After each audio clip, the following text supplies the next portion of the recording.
Praise the Lord. ദൈവനാമം മഹത്വപ്പെടുമാറാകട്ടെ. ദൈവമക്കളെ, നമ്മളെല്ലാവരും കണ്ണുനീരൊഴുക്കുന്നവരല്ലേ? ഏതെങ്കിലുമൊക്കെ വിഷയത്തിനകത്ത് കരയുന്നവരല്ലേ? കരഞ്ഞ് അല്ലെ വളരെ പ്രയാസപ്പെടുന്ന വേളകളൊക്കെ ഉണ്ട്. പക്ഷെ അത് ആരുടെ മുമ്പിലാണ് നമ്മൾ കരയുന്നത്? മനുഷ്യരുടെ മുമ്പിലാണോ? അങ്ങനെയാണെങ്കിൽ ഇന്ന് പകൽക്കാലം കർത്താവ് എനിക്ക് എൻ്റെ ഹൃദയത്തിൽ തന്നൊരു ചിന്തയാണ്, നമ്മൾ മനുഷ്യരുടെ മുമ്പിൽ കരയുന്നതിന് പകരം ദൈവസന്നിധിയിലൊന്ന് കരയാനും പ്രാർത്ഥിക്കാനും തയ്യാറായാൽ ആ കണ്ണുനീര് പിന്നീട് നമ്മൾ ഒഴുക്കേണ്ടി വരത്തില്ല. ഈ ഏത് വിഷയത്തിനകത്താണോ ഭാരപ്പെടുന്നത്, അത് മനുഷ്യന്റെ മുമ്പിൽ കരയുന്നതിന് പകരം മനുഷ്യന്റെ മുമ്പിൽ കരഞ്ഞാൽ അത് വീണ്ടും കരയാനുള്ള സാവകാശങ്ങൾ ഇങ്ങനെ വന്നുകൊണ്ടേയിരിക്കും. നമ്മൾ വീണ്ടും കരയാനുള്ള സാഹചര്യം, ഒരുപക്ഷെ അവര് ഒരു ഷോർട്ട് പീരീഡിലേക്ക് ഒരു ആശ്വാസം നമുക്ക് തരുമായിരിക്കും. പക്ഷെ അതിന് പൂർണ്ണമായൊരു മറുപടി കിട്ടും, ആ വിഷയത്തിന് വേണ്ടി വീണ്ടും നമ്മൾ കരയേണ്ടി വരും.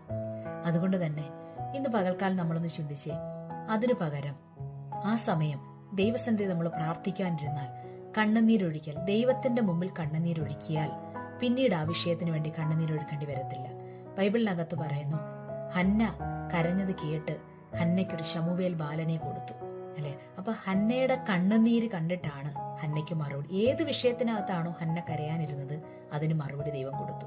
ഹന്ന ആലയത്തിൽ വന്ന് പ്രാർത്ഥിക്കുകയും കണ്ണുനീരൊഴുക്കുകയും ചെയ്യുന്നത് പതിവായിരുന്നു. അതുകൊണ്ട് അവൾ ആരുടെ മനുഷ്യന്റെ മുമ്പിലല്ല കരയാൻ പോയത്. അങ്ങനെയാണെങ്കിൽ ഹന്ന പിന്നീട് ആ വിഷയത്തെ ഓർത്ത് പിന്നീട് കരയേണ്ടി വന്നിട്ടില്ല. പിന്നെ അവളുടെ മുഖം വാടിയതുമില്ല എന്ന് വചനത്തിൽ പറയുന്നു.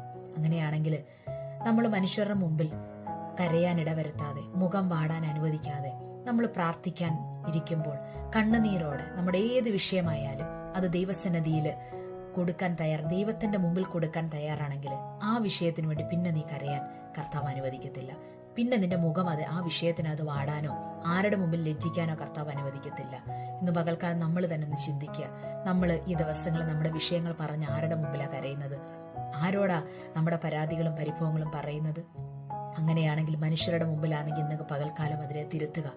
ദൈവസന്നിധിയിൽ നീ കണ്ണുനീരൊഴുക്കാൻ റെഡിയാകുക. കണ്ണുനീരോടെ വിതയ്ക്കുന്നവൻ ആർപ്പോടെ കൊയ്യുമെന്ന് വചനത്തിൽ പറയുന്നു. അങ്ങനെയാണെങ്കിൽ നീ ഇന്ന് കണ്ണുനീരോടെ വിതച്ചു, നാളെ നീ ആർപ്പോടെ കൊയ്യും. ദൈവമക്കളെ എല്ലാവരും കർത്താവ് അനുഗ്രഹിക്കുമാറാകട്ടെ. ആമേൻ. God bless you all.